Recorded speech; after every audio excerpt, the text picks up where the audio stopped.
The medical bay smelled like fear and antiseptic.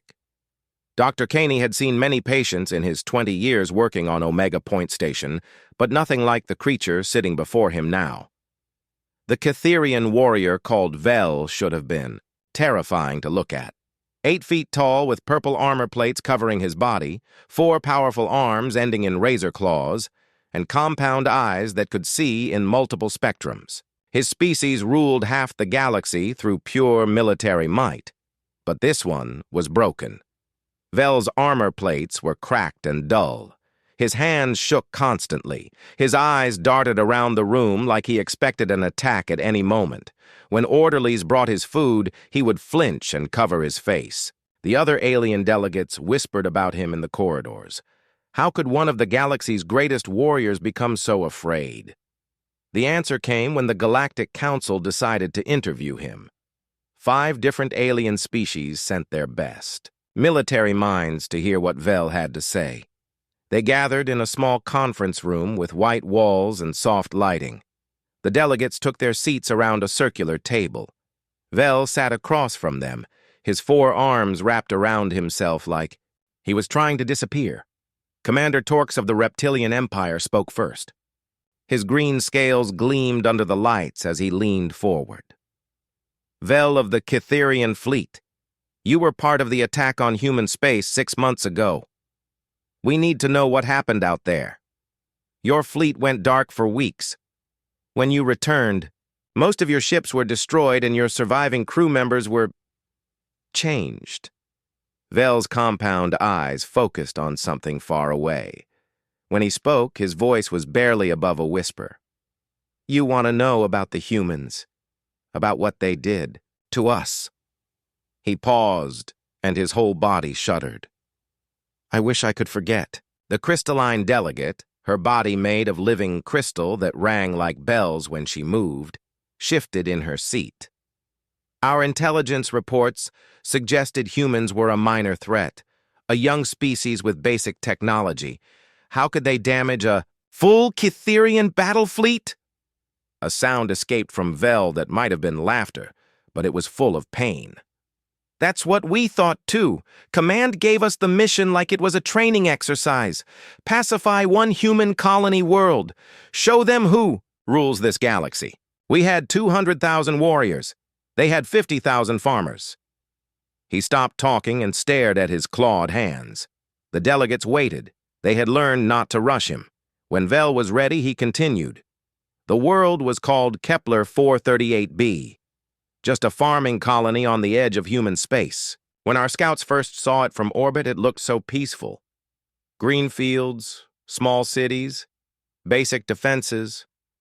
Our commander laughed when he read the mission briefing. He said we would be done in time for dinner. Vel's voice grew quieter. Our advance. Scouts went down first, 20 ships full of our best reconnaissance troops. Their job was simple. Land, secure key positions, demand surrender. Standard procedure we had used on dozens of worlds.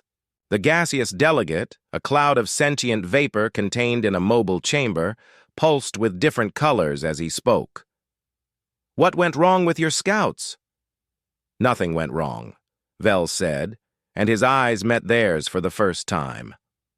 That was the problem. Everything went exactly as the humans planned. Our scouts landed at the designated coordinates. They deployed according to standard protocol. They sent their initial reports. Then, silence. Silence, Commander Torx asked. Complete. Radio silence. Not battle reports, not distress calls. Not requests for backup. Just nothing. Like they had never existed. Vel's claws scraped against the table. We tried to contact them for hours. Our communication arrays were working perfectly. The planet showed no signs of major combat. No explosions, no energy weapons discharge, no massive troop movements, just quiet. The insectoid delegate clicked her mandibles together in thought. Did you consider retreating to investigate the silence? Vel looked at her like she had said something insane. Retreat? We were Catherians. We don't retreat from humans. Our commander ordered the full fleet to advance. He said our scouts had Probably just encountered some technical difficulties. Maybe the planet's magnetic field was interfering with communications. But you suspected something else, the crystalline delegate observed. I was just a squad leader then. My job was to follow orders, not question strategy. But yes, something felt wrong. The silence was too complete, too organized. When prey animals sense a predator, they make noise, they run, they fight, they call for help. But the humans weren't. Acting like prey. Vel stood up and walked to the room's small window. Outside, ships from dozens of different species moved through space around the station, peaceful trade and diplomacy in action. From orbit, we could see human settlements spread across the planet, millions of people going about their daily lives. Farms, factories, schools, hospitals. It looked so normal, so vulnerable. He turned back to face the delegates. Our commander decided to proceed with orbital bombardment, standard intimidation tactics, destroy a few empty buildings, maybe a military base or two. Show them our power and wait for their surrender. Did they surrender? The gaseous delegate asked, though his colors suggested he already knew the answer. Vel's laugh was bitter and broken. They sent us a message. Just a simple transmission on an open frequency. No panic, no begging, no offers to negotiate. The message came from their planetary government center. The delegates waited as Vel composed himself. When he continued, his voice was steady but filled with a cold fear they had never heard from a Catherian warrior.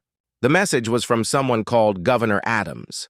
He was an older human male with gray hair and calm eyes. He looked directly into the camera and said, "To the Catherian fleet currently in our system, you have made a mistake. This is human space. We do not surrender our worlds. We do not abandon our people. If you want this planet, you will have to take it from our dead hands. Good luck." The room was completely silent. Finally, Commander Torx asked the question they were all thinking. What did your commander do? Vel returned to his seat, his movements slow and careful like an old man. He laughed. He actually laughed and said humans obviously didn't understand the situation. Then he ordered the bombardment to begin. Vel's compound eyes fixed on each delegate in turn. That was our second mistake. The first was coming to human space at all. The morning briefing room on Omega Point Station felt smaller today. Word had spread through the diplomatic quarters about the Catherian survivors' testimony. Representatives from 12 different species now crowded around the table, all wanting to hear what Vel had to say about humanity's first real battle with a galactic power. Vel sat in the same chair as yesterday, but he looked different, more focused, like he had made a decision about something important. The shaking in his hands had stopped, replaced by a strange stillness that somehow seemed more frightening than his earlier fear. Dr. Caney checked his medical scanner one more time before nodding to the delegates. He's stable enough to continue, but I want to monitor his stress levels throughout the session. Commander Torx activated the recording device. Vel, yesterday you told us about the initial contact with human forces. Today we need to know about the actual battle. What happened when your fleet began the orbital bombardment? Vel's compound eyes reflected the room's lights as he began to speak. The bombardment lasted for 6 hours. We targeted military installations, communication centers, power plants, transportation hubs, standard procedure for forcing a quick surrender. Our plasma cannons could level a city block with each shot. We destroyed exactly what we aimed for. The new delegate from the aquatic, Collective, her gills fluttering with interest, leaned forward. The humans must have been terrified. Did they attempt to evacuate their population centers? That's what we expected, Vel replied. Mass panic, refugees fleeing to the countryside, government officials trying to open communication channels for surrender negotiations. Instead, we watched something completely different happen. He paused and looked at his clawed hands. The humans started moving with purpose, not running away from our attacks, but moving toward them. Civilian vehicles, heading into the cities we were bombing, construction equipment being relocated to defensive positions. Within hours of our bombardment beginning, the entire planet had transformed into something we didn't recognize. The crystalline delegate's body chimed softly. Transformed how?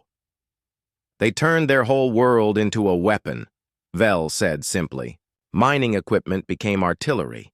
Chemical plants started producing explosives instead of fertilizer. Every piece of technology on that planet was suddenly part of their military force. Vel stood up and began pacing around the room. The delegates watched nervously as the large warrior moved, but his movements were controlled, almost mechanical. Our intelligence said they had 50,000 colonists, farmers, engineers, shopkeepers, teachers, families, people who grew food and built houses and raised children. We expected them to surrender rather than watch their world burn. Instead, Commander Torx prompted, instead, every single one of them became a soldier, not just the adults. Everyone.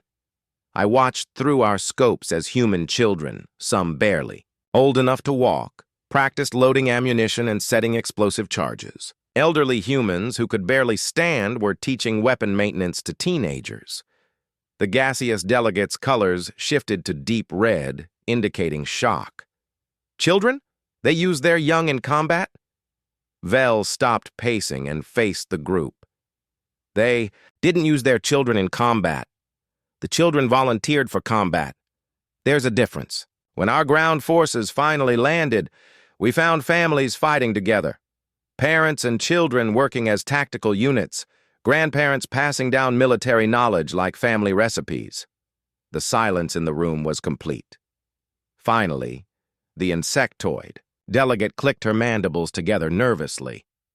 How many troops did you land for the initial assault? 50,000 warriors in the first wave. Elite assault troops with full combat gear and orbital support, against an agricultural colony with basic defenses. Vel's voice carried a bitter edge. We should have been fighting civilians with hunting rifles and farming tools. What did you find instead?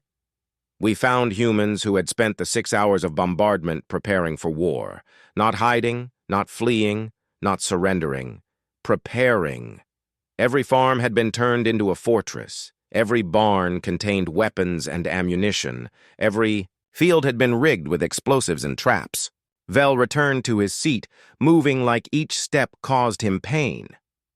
But the weapons weren't the worst part. The worst part was their faces. When our warriors landed and began the assault, we expected to see fear, desperation, maybe anger. Instead, we saw determination, purpose. Like they had been waiting their whole lives for this exact moment. The aquatic delegate's gills fluttered faster. How did the first engagements go? Badly.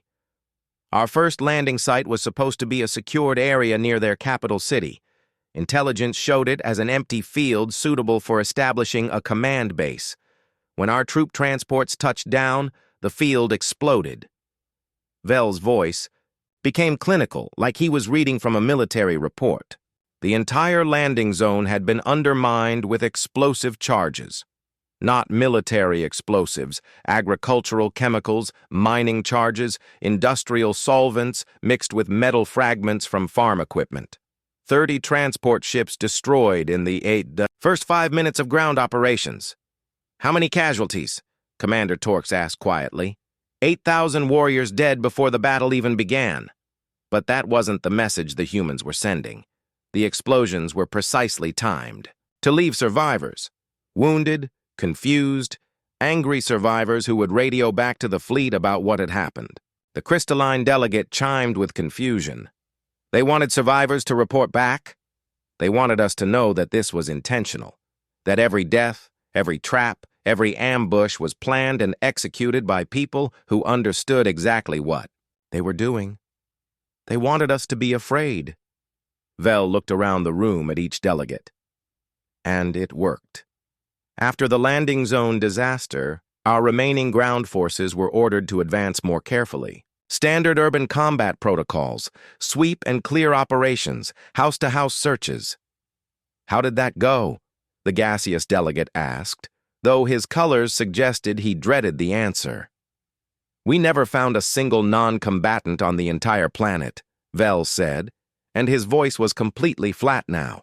Every human we encountered was armed, trained, and ready to fight. 70-year-old farmers who could make sniper shots at 1,000 meters. 8-year-old children who knew how to field strip a rifle and set up crossfire patterns. The room was completely quiet, except for the soft humming of life support systems. Finally, Dr. Caney spoke up. Vel, I need to ask this for my medical report. Did the humans show any signs of being drugged or coerced? Any indication that they were fighting against their will? Vel looked at the doctor for a long moment. That's the most terrifying part of all, Doctor. They were completely, absolutely voluntary. Every single human on that planet chose to fight. Not because they were forced to, not because they were drugged or brainwashed, but because that's what humans do when someone attacks their home. He stood up again and walked to the window. We spent 3 days fighting through one small farming community. Population maybe 2,000 people. When we finally secured the area, we had lost 12,000 warriors. The humans fought until every single one of them was dead. Vel turned back to the delegates, and for the first time since the interviews began, his eyes held something other than fear. They held respect. And before they died, they sent a message to every other human settlement on the planet. Tactical. Data about our weapons, our armor, our combat techniques. They turned their deaths into intelligence for their neighbors. The conference room had grown crowded again. News of Vel's testimony was spreading throughout the diplomatic community on Omega Point Station. Today, representatives from 20 different species filled every available seat. Some stood along the walls, others floated in specialized atmosphere containers. All of them wanted to hear about humanity's defense of their colony world. Vel entered the room differently today. His posture was straighter, his movements more controlled. The constant fear in his eyes had been replaced by something harder to read. Respect mixed with horror, admiration twisted with revulsion. He looked like someone who had witnessed something that changed his understanding of the universe. The session began immediately. Commander Torx, his green scales now bearing stress marks from the previous day's revelations, activated the recording systems. Vel, yesterday you described the initial ground combat. Our records show that your forces eventually concentrated on the colony's capital city. Tell us about Haven City. Vel took his seat and looked around the room at all the assembled delegates. Haven City was home to 15,000 humans. It was their government center, their main spaceport, their cultural heart. Our tactical analysis suggested that if we could capture the city, the rest of the planet would surrender. The avian delegate, her feathers rustling with nervousness, asked, "How large a force did your commanders commit to the assault?" Everything. We had left. 60,000 warriors, our remaining air support, heavy artillery and siege equipment. We surrounded the city completely. No escape routes, no supply lines, no possibility of external support. Standard siege warfare. Vel paused and stared at the table's surface. We sent them the usual surrender demands. Safe passage for civilians, protective custody for government officials, minimal destruction if they yielded immediately. The response came from Mayor Thompson, an elderly human woman who looked like somebody's grandmother. "What did she say?" asked the delegate from the Silicon Collective. "She invited us to come and take the city if we could. Then she said something that our translators had trouble with. She said the humans had a phrase, 'Come and take it.' Apparently, it's very old, very important to them." The crystalline delegate chimed softly. "Did you understand what she meant?" "We do now," Vel replied, and his voice carried undertones that made several delegates shift uncomfortably. "She meant that humans don't surrender their cities. They make you pay for every street, every building, every room. And the price they demand isn't just military casualties. It's something much worse." Vel stood up and began his now familiar pacing around the room.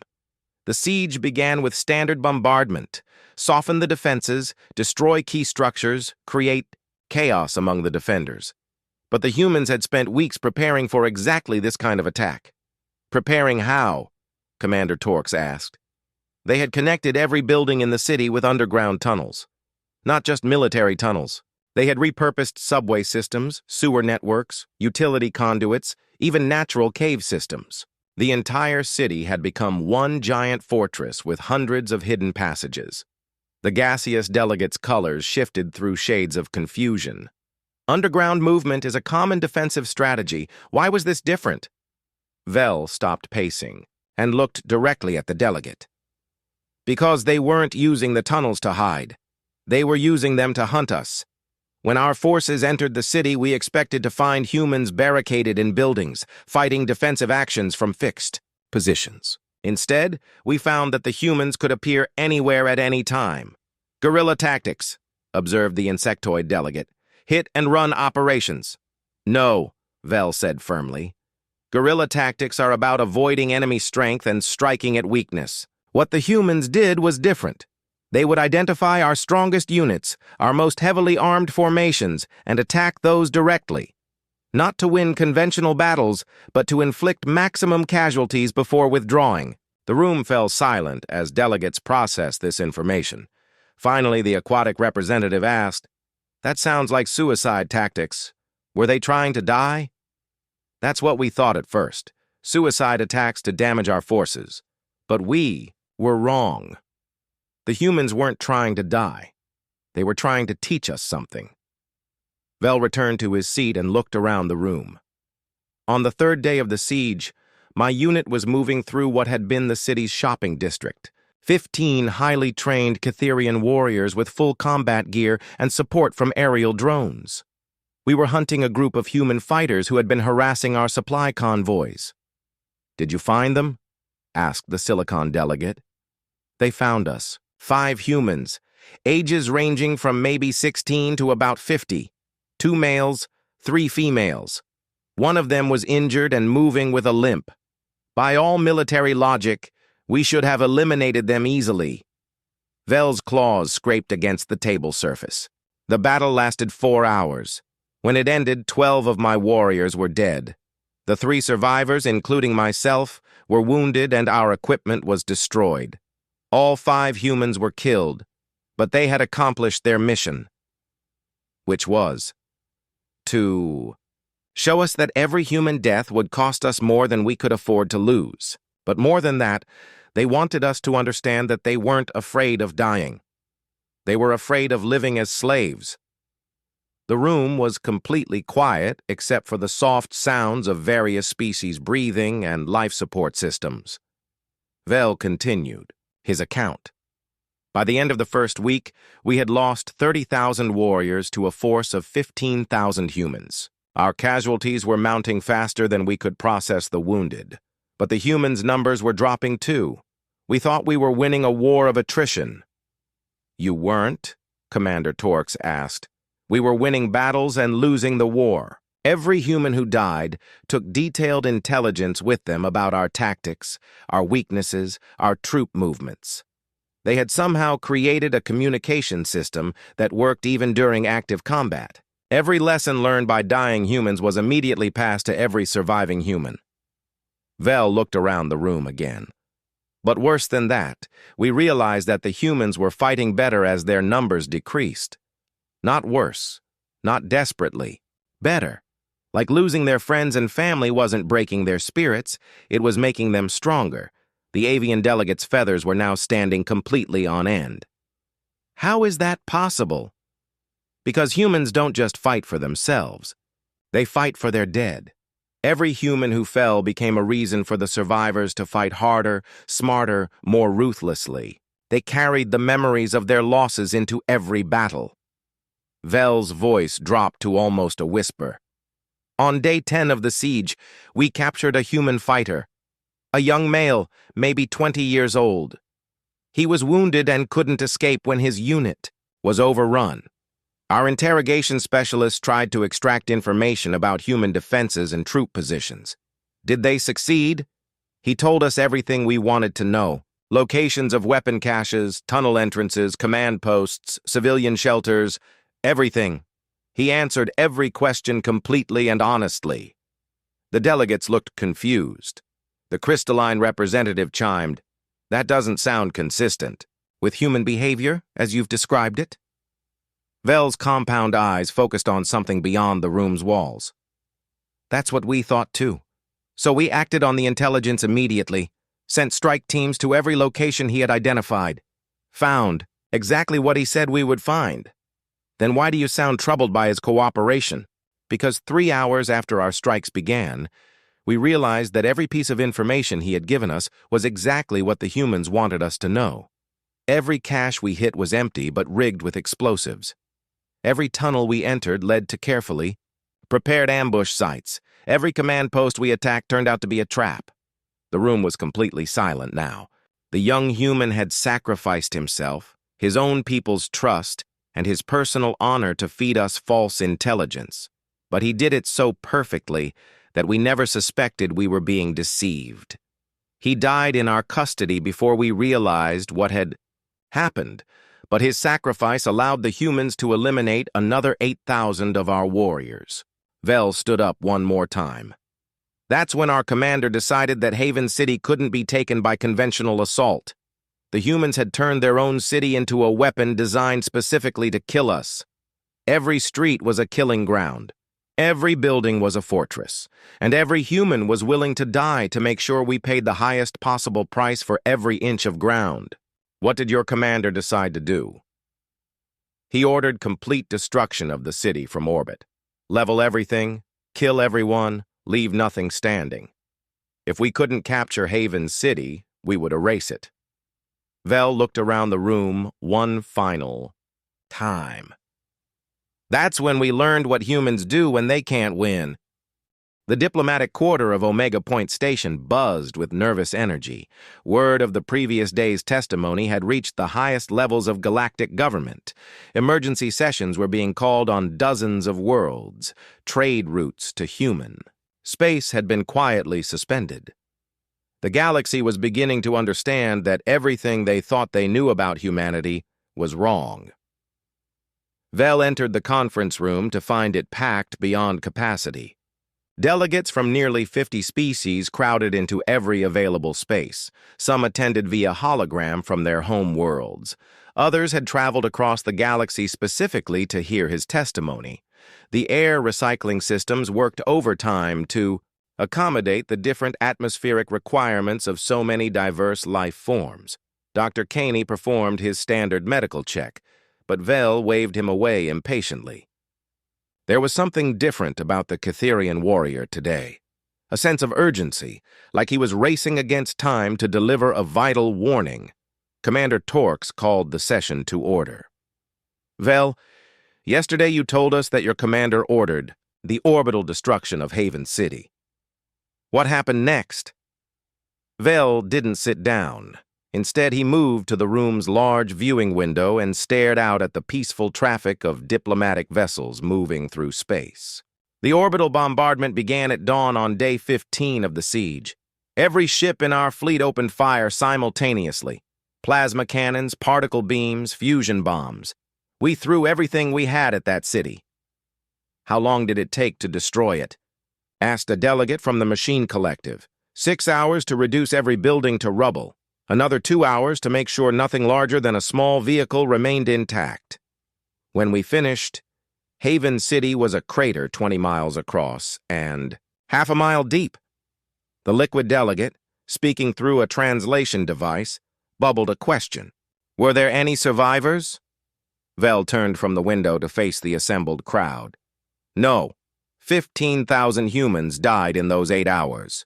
Men, women, children, elderly, wounded, healthy, everyone. We had achieved total victory."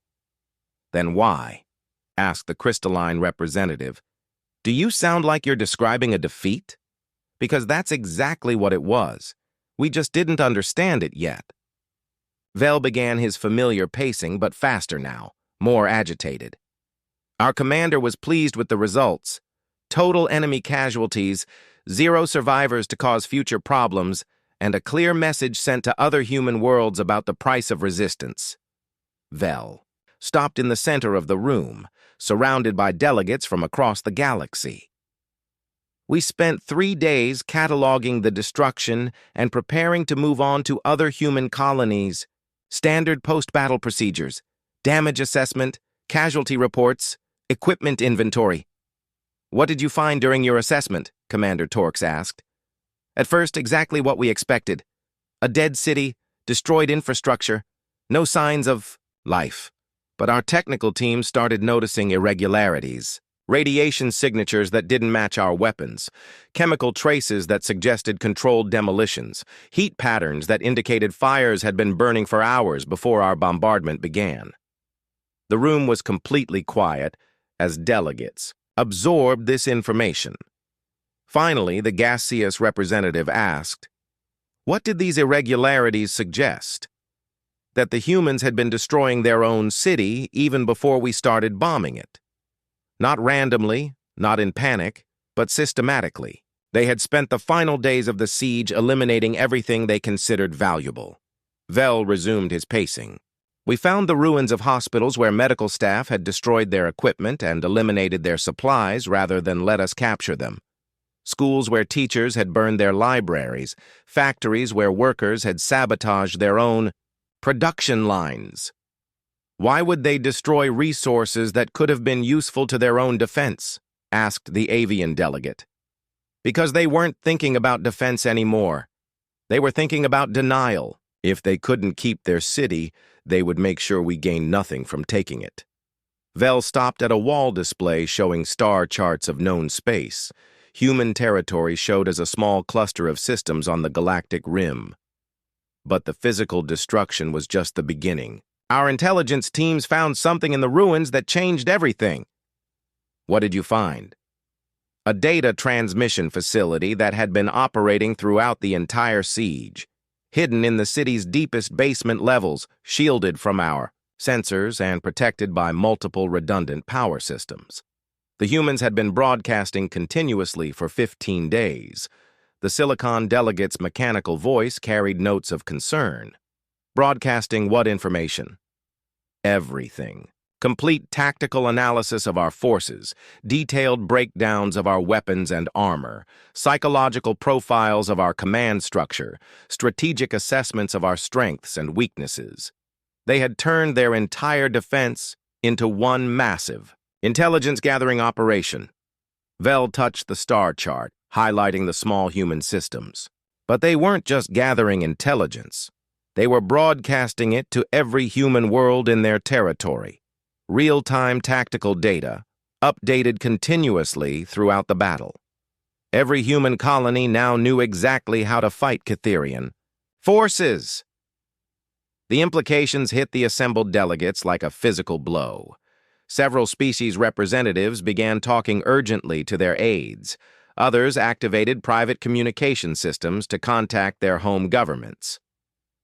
Commander Torx restored order with some difficulty. Vel, are you saying that the entire battle was designed to be a learning experience for other human worlds? That's exactly what I'm saying. The humans of Haven City didn't fight to win. They fought to teach. Every tactic we used, every weapon we deployed, every strategic decision we made was carefully observed, analyzed, and transmitted to other human settlements. Vel returned to the window and stared out at the stars. We found copies of the transmissions in the ruins, hours of detailed military analysis, all broadcast on frequencies that would reach every corner of human space. The final transmission was sent just minutes before our orbital bombardment began. What did the final transmission say? Vel was quiet for a long moment.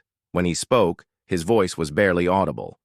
It was from Mayor Thompson, the elderly human woman who had spoken to us at the beginning of the siege. She was wounded, probably dying, but her voice was steady and clear. The room waited in complete silence. She said, "To all human worlds receiving this broadcast, we are about to die, but our deaths will serve a purpose. We have learned how to fight the Catherians, and that knowledge is now yours. Use it well. Make them pay for every world, every city, every life. Remember us, and make sure we are the last humans who die unprepared." The silence stretched for nearly a full minute before anyone spoke. Finally, the aquatic delegate asked, "What happened after you finished your assessment of Haven City?" "We prepared to leave the system and continue our campaign against other human worlds. Our commander was confident that news of Haven City's destruction would cause other human settlements to surrender without resistance." Vel turned from the window one final time. "We were about to learn our next lesson about humanity. They don't surrender when their people die. They get angry. How did this anger manifest? 3 days after we left the Kepler 438b system, our long-range sensors detected incoming ships, human vessels heading directly for Catherian space. Not military. Ships. They didn't have a proper military fleet yet.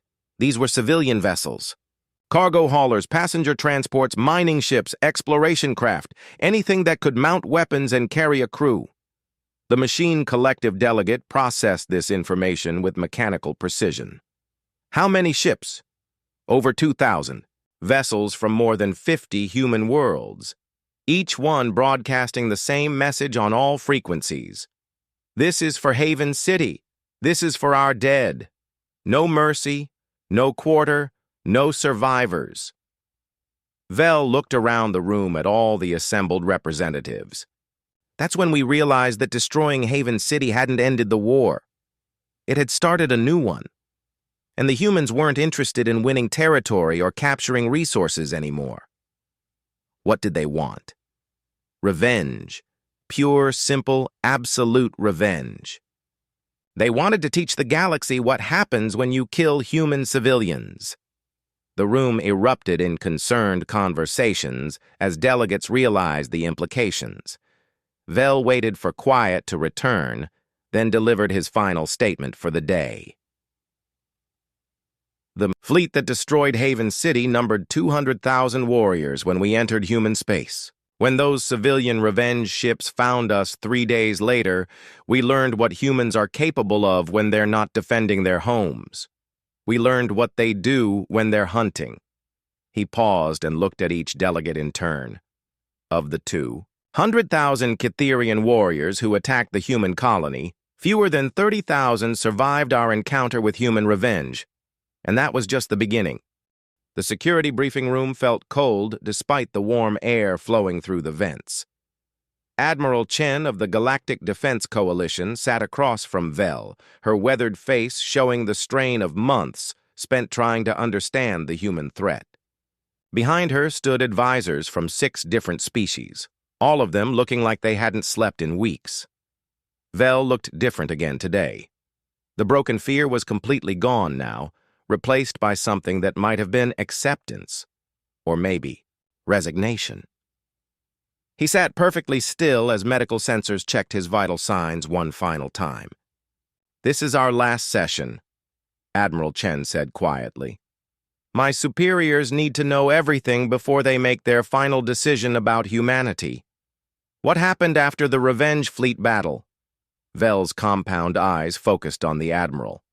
"We limped back to Catherian space with what was left of our forces. 30,000 survivors out of 200,000 warriors. Our ships were damaged, our morale was broken, and our command structure was in chaos. But we thought the war was over. It wasn't. It had barely begun." Vel stood up and walked to the room's tactical display, which showed current military positions throughout known space. Red markers indicated human activity, and there were far too many of them. We spent 3 months rebuilding our defenses and treating our wounded. During that time, we received regular intelligence reports about human activities. The reptilian advisor stepped forward. "What kind of activities?" "At first, just normal colony expansion and trade missions. The humans seemed to be returning to peaceful development. Our analysts believed they had exhausted their military capabilities in the revenge attacks and would need years to recover." Vel touched the display, highlighting several star systems near human space. "Then our border monitoring station started reporting unusual traffic patterns. ships entering and leaving human territory on schedules that didn't match normal trade, routes, vessels that appeared to be civilian transports, but carried sensor signatures suggesting military equipment. Admiral Chen leaned back in her chair. How did your command respond to these reports? They ignored them. Our military leadership was convinced that humans were no longer a significant threat. The prevailing opinion was that they had shot their bolt with the revenge fleet and were now back to being simple colonists and farmers, the crystalline advisor chimed softly. But you disagreed with this assessment? I tried to warn them. I submitted reports about human tactical capabilities, their willingness to sacrifice everything for their species' survival, their ability to turn any situation into a military advantage. My superiors said I was suffering from combat trauma and assigned me to medical leave. Vel returned to his seat, moving with the careful precision of someone who had learned to control fear through discipline. The first real sign that something was wrong came 6 weeks ago. A Catherian patrol fleet encountered human ships in neutral space near the Vega system. What kind of encounter? Admiral Chen asked. The patrol commander reported meeting a small convoy of human vessels conducting what appeared to be routine cargo operations. Standard diplomatic contact protocols were followed. The humans were polite, cooperative, and completely non-threatening. Vel paused and looked at each advisor in turn. The patrol fleet was destroyed 12 hours later. Complete annihilation. No survivors, no wreckage large enough to provide forensic evidence, no trace of what happened except for a single transmission. What did the transmission say? It was broadcast on all frequencies throughout that sector of space. A human voice, calm and professional, delivering a simple message. This is the human defense fleet. The Catherian Empire has been designated a hostile force. All Catherian military assets will be eliminated on sight. No warnings will be given.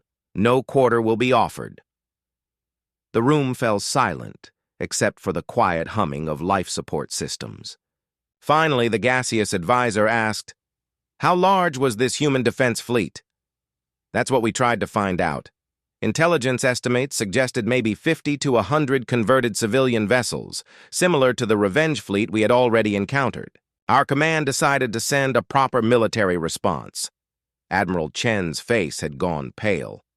How large a response? A full battle fleet. 500 ships, 80,000 warriors, support vessels, and orbital bombardment capability. Enough.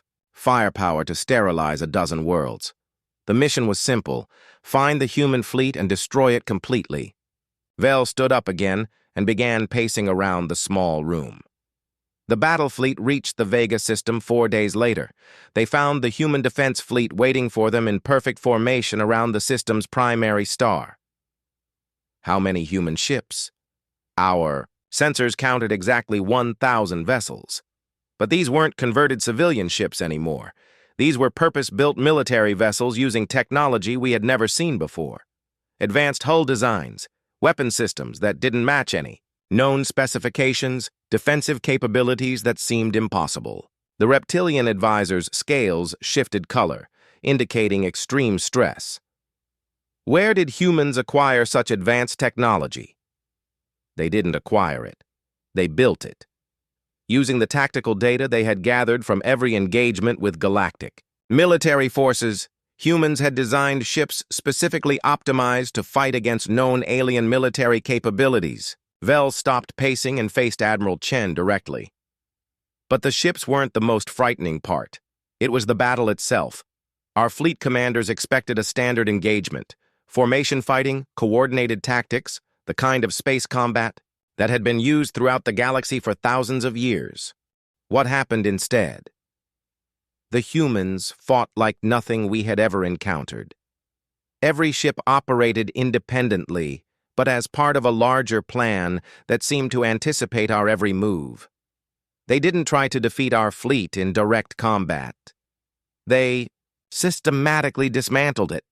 Vel's voice became clinical, like he was reading from a technical manual. Human ships would engage our forces just long enough to gather detailed sensor data, then withdraw before taking serious damage. They mapped our formations, analyzed our weapon patterns, and identified the optimal attack vectors for eliminating each class of vessel. How long did the battle last? 18 hours. When it ended, the entire Catherian battle fleet had been destroyed. Every ship, every warrior, every piece of equipment. The humans had achieved total victory with minimal losses to their own forces. Admiral Chen stood up and walked to the tactical display. The red markers indicating human activity seemed to pulse with menace. Vel, I have to ask this directly. In your professional military opinion, could any current galactic power successfully defend against human military forces? Vel was quiet for a long moment. When he answered, his voice carried absolute certainty. No, humans don't fight wars the way the rest of us do. We fight to control territory, capture resources, or force political changes. Humans fight to eliminate threats permanently. What do you mean? Every engagement we've had with humans has followed the same pattern. They study their opponents completely, design countermeasures for every known capability, then execute attacks that leave no possibility of recovery or retaliation. Vel looked around the room at all the assembled advisors. But more importantly, humans fight as a unified species. Every human world, every human ship, every human citizen is part of their military strategy. They don't have armies. They are an army. The crystalline advisor chimed with distress. What are you recommending we do? I'm recommending that you evacuate this station immediately and establish contact with human diplomatic representatives. Offer whatever terms they demand for peaceful coexistence. Do it quickly. Admiral Chen turned from the tactical display. Why quickly? Vel walked to the room's small viewport and stared out at the peaceful traffic around Omega Point Station. Because 3 days ago, long-range sensors detected a massive fleet movement from human space. Over 10,000 vessels heading toward the galactic core. Their estimated arrival time at major population centers is less than 2 weeks. The key. Room erupted in concerned conversations as advisors activated emergency communication systems. Admiral Chen restored order with difficulty. Vel, what do you think this fleet's mission will be? To demonstrate human military capabilities to every major power in the galaxy simultaneously. They're going to hit multiple targets at the same time, showing everyone exactly what happens when you threaten humanity. Vel turned from the viewport for the last time. But they're not coming as conquerors. They're coming as judges. Every species that has ever attacked human territory, enslaved other races, or committed acts of aggression will face human justice. And what does human justice look like? Complete elimination of military capability, removal of government, leadership and occupation until new leadership can prove they understand the rules of the new galactic order. Vel looked directly at Admiral Chen. The age of the old galactic powers is over. Humanity has decided that the galaxy needs better management, and they're going to provide it whether we want it or not. The security briefing room fell silent, as everyone absorbed the implications. Finally, Admiral Chen asked the final question. Is there any way to stop them? Vel's compound eyes reflected the lights of the tactical display, showing human fleet movements across known space. Admiral, I've spent months trying to explain human military capabilities to galactic leadership. I've described their tactics, their technology, their absolute dedication to protecting their species. But the most important thing about humans isn't their ability to fight. What is it? It's their ability to learn. Every battle makes them stronger. Every encounter teaches them something new. Every victory gives them more confidence in their own abilities. Vel walked toward the room's exit, then stopped and turned back to face the assembled military leaders. Humans have spent the last 6 months learning how to fight every major power in the galaxy. Now they're going to teach us what they've learned. And the lesson will be simple. The galaxy belongs to humanity now. The door closed behind him, leaving the military advisors to contemplate the end of everything they had known about galactic civilization.